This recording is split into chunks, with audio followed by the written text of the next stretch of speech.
मुसलमान होने के नाते इतने मतलब ये गिरोह कर कर इसको मारा है। हमारे गांव में क्या जी, हमारे अड़ोस पड़ोस में भी ऐसा जवान नहीं मिला।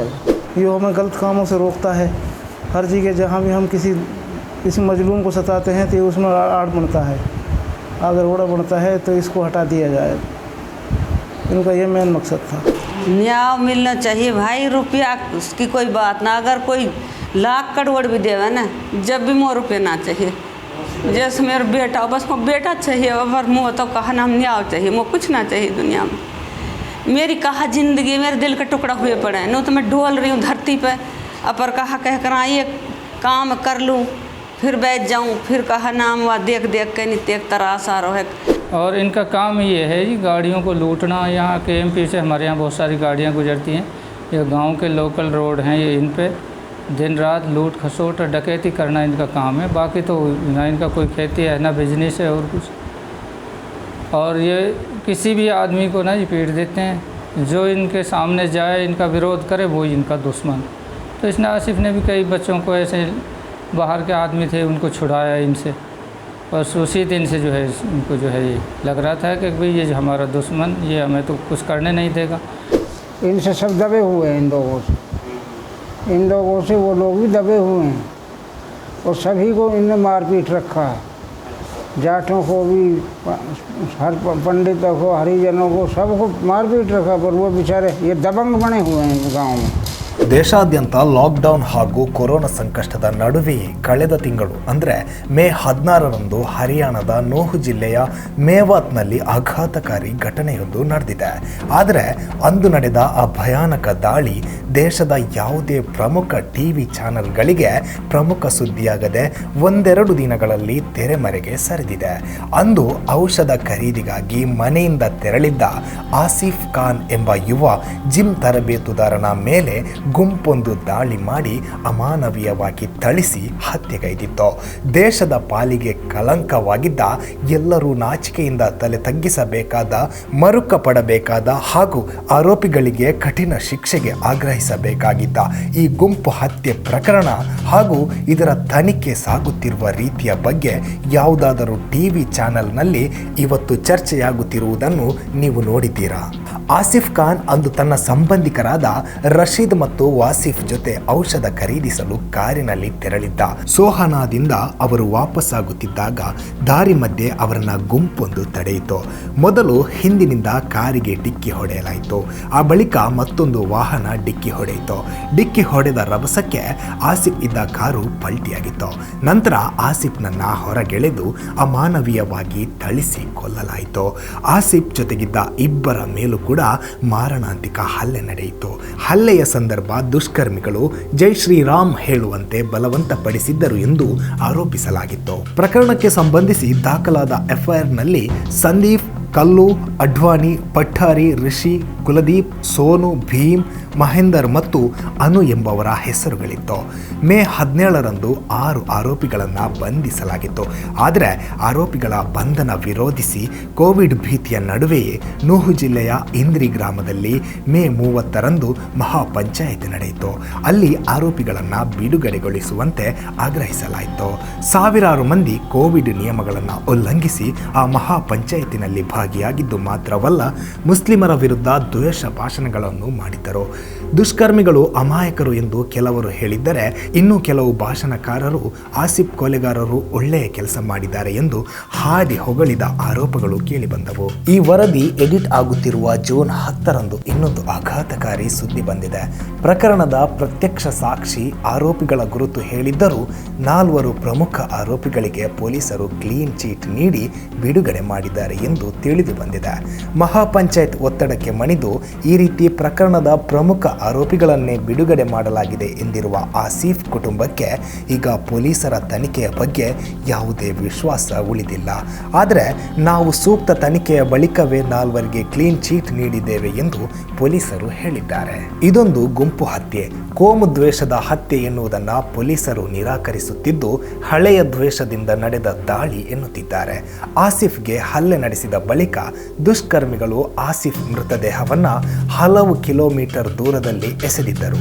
ಆಸಿಫ್ಗೆ ಪತ್ನಿ 5 ತಿಂಗಳ ಮಗು ಸಹಿತ 3 ಮಕ್ಕಳಿದ್ದಾರೆ. ಘಟನೆ ನಡೆದು 1 ತಿಂಗಳಾಗುತ್ತಾ ಬಂದಿದೆ. ಬಹುತೇಕ ರಾಷ್ಟ್ರೀಯ ಮಾಧ್ಯಮಗಳು ಮರೆತಿರುವ ಈ ಭಯಾನಕ ಘಟನೆಯ ಬಗ್ಗೆ ವರದಿ ಮಾಡಲು ಹರಿಯಾಣದ ಮೇವಾತಿಗೆ ವಾರ್ತಾಭಾರತಿಯ ಪ್ರತಿನಿಧಿ ತೆರಳಿದ್ದರು. ಅವರ ಜೊತೆ ಆಸಿಫ್ನ ಹೆತ್ತವರು ಹಾಗೂ ಘಟನೆಯ ಪ್ರತ್ಯಕ್ಷದರ್ಶಿ ರಾಶಿದ್ ಮಾತನಾಡಿದ್ದಾರೆ. कुछ भी सोच भी नहीं सकते थे इतना बड़ा हादसा हो जाएगा। इतनी कड़ी कोई बड़ी इतनी रंजिश नहीं थी। ना आसिफ ने कोई इतना बड़ा गुनाह किया था कि भाई जिसके जैसे इन लोगों ने इनके साथ इतना बड़ा वारदात किया है। ये हमें गलत कामों से रोकता है। हर जगह जहाँ भी हम किसी मजलूम को सताते हैं तो उसमें आड़ बनता है, अगर ओड़ा बनता है तो इसको हटा दिया जाए। इनका ये मेन मकसद था। और आसिफ ने ग्रेजुएट किया था ये सन 2014 में। अब तो जिम का काम करते थे, जिम क्लब कर रखा था इसने यहाँ नूह में 2 साल से। असल में जी वो गाड़ी लेकर निकला था, मैं नमाज़ पढ़ने के लिए निकला था असर की, तो गाड़ी जिस निकला था मैंने पता नहीं आसिफ कहाँ गया है। वो बोले कि ये बीमार तो चल ही रहा था वो 10-15 दिन से, तो ये दवाई लेने गया है सोहना। इसके टाइफाइड बताया डॉक्टर ने कि भाई इधर दवाई लेने गया है। तो दवाई लेकर जैसे परली साइड से लौट रहा था तो इन लोगों ने गाड़ियाँ लगा दी इसके पास, 3-4 गाड़ी और कुछ बाइक थी, और ये घेर लिया और वहीं मारपीट शुरू कर दी इसके साथ। सोहना से लगभग 3 किलोमीटर दूरी पर जैसे निकले हैं घर की तरफ, तो इनको खूब मारा। भतीजा था मेरा राशिद, उसको मारा। उसको वो कैसे ही भी मौका देख के इनसे अपनी जान बचा के भाग गया। तो आसिफ को उन्होंने अपनी गाड़ी में डाला और सोहना से कोई 10-12 किलोमीटर दूर ले जाके उस वारदात की जगह से 10-12 किलोमीटर दूर ले जा अपनी गाड़ी में पटक के ले गया अपहरण करके। और उन्हें पता ना जी कैसे बेरे में से इनको मारा है, इतना बुरा मारा है जी। शरीर में कोई भी ऐसी जगह नहीं थी जहाँ इसके चोट नहीं थी। हाथ पाँव तोड़ रखे थे, आँख फोड़ रखी थी, और से यहाँ से छाती में सरिया घोंप रखे थे। और बता रहे हैं कि जो वो बर्फ़ तोड़ना सुम्मा होता है वो मारा है पूरे शरीर में, पूरा कूद रखा था बुरी तरह। और इतने बंदे थे जी कोई गिनती भी नहीं कर सकता, इतने बंदे थे। बताने वाले कि कोई 25-30 तो बाइक आ गई थी, पता नहीं कहाँ से फ़ोन कर दिया इन लोगों ने। फ़ोन आया था राशिद का, भतीजे का ऐसे वारदात होगी हमारे साथ। हम भाग के गए यहाँ से। मौके पर गाड़ी टूटी मिली हमें, तो राशिद मिला था। फिर उसने सारी कहानी बताई कि उसको लेके गए हैं, पता न कहाँ ले गए हैं। फिर उसे ढूंढने के निकले, सब इधर उधर भागे। तो फिर उसका फ़ोन आया था किसी का कि ऐसे आसिफ मिल गया है, लेकिन उसकी तो डेड बॉडी पड़ी है वहाँ नंगली रोड पे, कहीं नंगली पड़ता सोना की तरफ। तुरंत ही पता लगी थी हमको तो जी ऐसे हादसा हो गया। जैसे भागते भागते इनने काम कर दिया जी।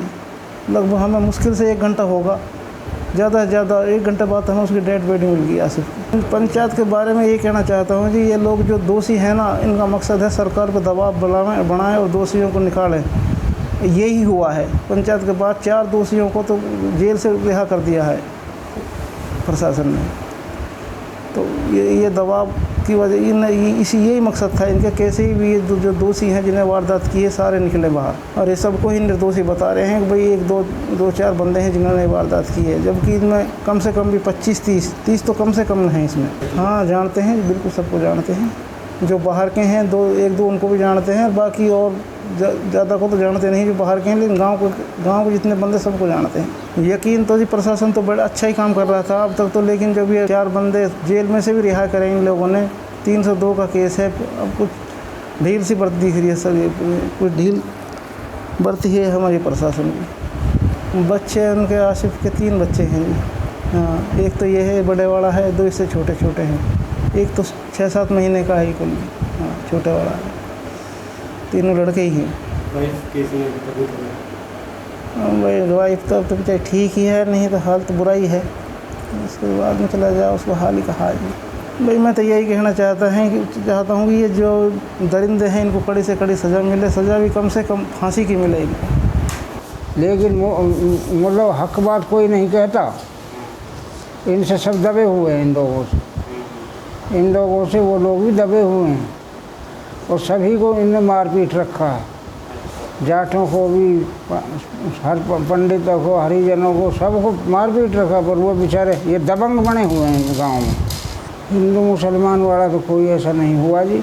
गाँव में कुछ बाकी ऐसे तो छुटपुट घटना तो होती रहती हैं, पर जब भी कोई मतलब इनके साथ गुजरों के साथ होता है ना, हमारे साथ होता है गुजरों का, तो ये बनाते हैं ये ऐसी बात हिंदू मुसलमान की। हमने कोई ऐसी कोई बात ना बनाई अभी तक, आज तक। अभी इन्होंने आपने सुना होगा जो पंचायतें की हैं, कई पंचायतें की हैं, किरा गांव में की है, सोना दमदमा में की है, पलवल से परली तरफ बड़ौली गांव में की है, एक सिंगोला गांव है इधर को उसमें की है, और मतलब जगह जगह पंचायतें की है।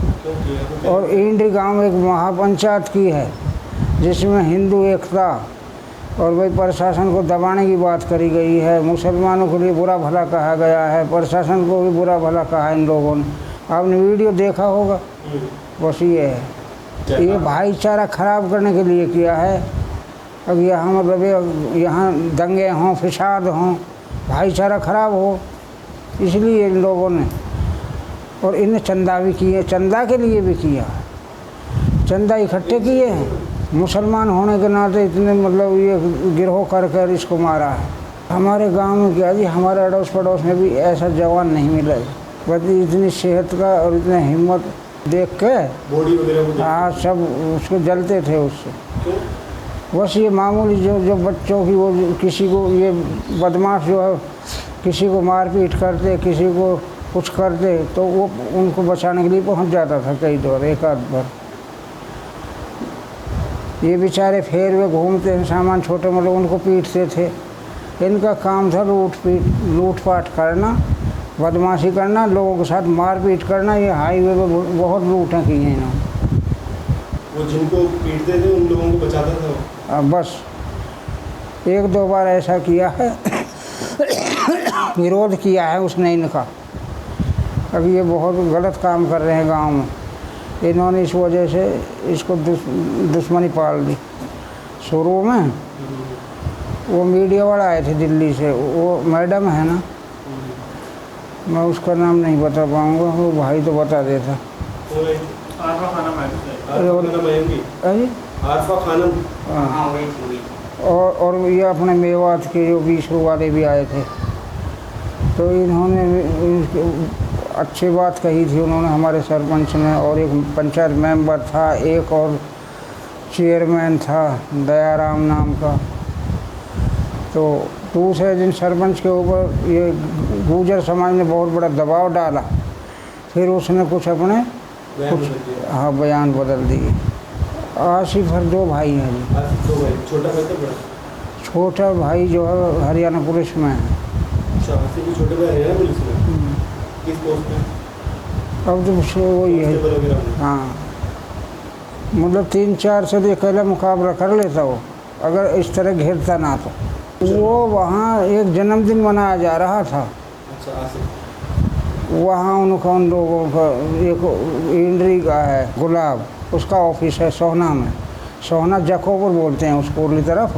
वहाँ वो जन्मदिन मना रहे थे, तो वहाँ वो भी इसी टाइप का आदमी वो बदमाश रखता है वहाँ, ये सब बुला रखे थे उसने। और वहाँ हमारे एक रिश्तेदार की उसी की दुकानों में डेयरी की दुकान कर रखी है दूध की। ये वहाँ आधे घंटा या कितनी देर वहाँ रुक गए दवाई ले, ये है उस दुकान पर। वहाँ उन लोगों ने देख लिया, बस इनका पीछे वहीं से मतलब फ़ोनों पर ग्रुप बना दिया। कुछ वहाँ थे ही मौजूद, फ़ोन कर करके कुछ इधर से गए, इतनी तेज़ी से गए, गांव में से मोटरसाइकिल गाड़ियाँ वहाँ। अब हम जैसे सुन रहे हैं कि उनने जो पकड़े हैं ना पुलिस ने, उनके फ़ोनों में वीडियो भी मिल गई है एसपी को मारते हुए। हाँ, उन्होंने खुद ने बनाई वीडियो। यहाँ हमारे यहाँ आने की उनकी हिम्मत ना थी उसे मारने की। हमारे यहाँ अपने गांव में उनकी हिम्मत ना थी। यही कहना चाहें कि हम लोग तो न्याय मिलना चाहिए, न्याय मिलना चाहिए, न्याय मिलना चाहिए भाई। रुपया की कोई बात ना, अगर कोई लाख करोड़ भी देवे ना, जब भी मोर रुपये ना चाहिए। जैसे मेरा बेटा, बस वो बेटा चाहिए, अगर मुँह तो कहा ना हम न्याय चाहिए, मुँह कुछ ना चाहिए दुनिया में। मेरी कहा ज़िंदगी मेरे दिल का टुकड़ा हुए पड़े हैं, नहीं तो मैं डोल रही हूँ धरती पे, अपर कहा कह कर ये काम कर लूँ, फिर बैठ जाऊँ, फिर कहा नाम वा देख देख के नहीं तेक तरासा रहे। मैंने कदी वकनू आंगली ना लगाई। आज दुश्मनन ने पत्थर अंसू कील अंसू ऐसे मैंने दुनिया में आज तक ना सुनो ऐसा। और कहा कई कौन कर दियो। इनकी राजनीति होगी, इनकी सरकार होगी, इनके नेता हो गए। और ऐसे तो थोड़ो से वहाँ में भी ना जमानत हो गई 3 महीना में जब आवा और तुरंत ही आ गए। और फिर हमारे ऊपर हंस रहे हैं, जश्न मना रहे हैं, जिए जला रहे हैं उल्टे हैं। रासनू लगल सारा कुन हुसोग में पड़ो यार रिश्तेदार। अब बहुत गलत कर रही सरकार भी हमारा साथ ना दे रही। दरअसल ये था ना, इनकी प्री प्लानिंग थी जी, ये साजिश के तहत हुआ। और इनका काम ये है जी गाड़ियों को लूटना। यहाँ KMP से हमारे यहाँ बहुत सारी गाड़ियाँ गुजरती हैं, ये गांव के लोकल रोड हैं, ये इन पे दिन रात लूट खसोट और डकैती करना इनका काम है। बाकी तो ना इनका कोई खेती है ना बिजनेस है और कुछ। और ये किसी भी आदमी को ना ये पीट देते हैं, जो इनके सामने जाए इनका विरोध करे वो इनका दुश्मन। तो इसने आसिफ ने भी कई बच्चों को ऐसे बाहर के आदमी थे उनको छुड़ाया इनसे, और उसी दिन से जो है इनको जो है ये लग रहा था कि भाई ये जो हमारा दुश्मन, ये हमें तो कुछ करने नहीं देगा। ऐसा है जी, इसमें ना हिंदू मुसलमान वाला नहीं है, ये 8-10 घर परिवार हैं जो RSS के उससे भी जुड़े हुए हैं जी। हमारे गांव में जो और बाकी अदर कास्ट हैं जी, जाट हैं, पंडित हैं, SC BC जो जाती हैं, उनको ही कितनी बार पीट रखा है। उनके सामने कोई जाता नहीं, पिट कर बैठ जाते हैं। आसपास के गांवों में भी अभी जिस दिन उन्होंने मर्डर किया है आसिफ का, उससे 10-12 दिन पहले हमारे पड़ोस में गांव है, यहाँ से 2 किलोमीटर, गंगोली गांव। वहाँ के 2 पंडितों के लड़के हैं, दोनों सगे भाई, उनको इतनी बुरी तरीके से मारा है कि उसकी एक ही पेट के आंत भी निकल आई बाहर। लेकिन वो डर की वजह से एप्लीकेशन तो उन्होंने दी थाना रोज़गार में, अभी भी दी हुई है, लेकिन मुकदमा दर्ज ना करवाया। उनको चैलेंज कर दिया कि अगर जो तुमने मुकदमा दर्ज कार्रवाई की तो जान से मार देंगे।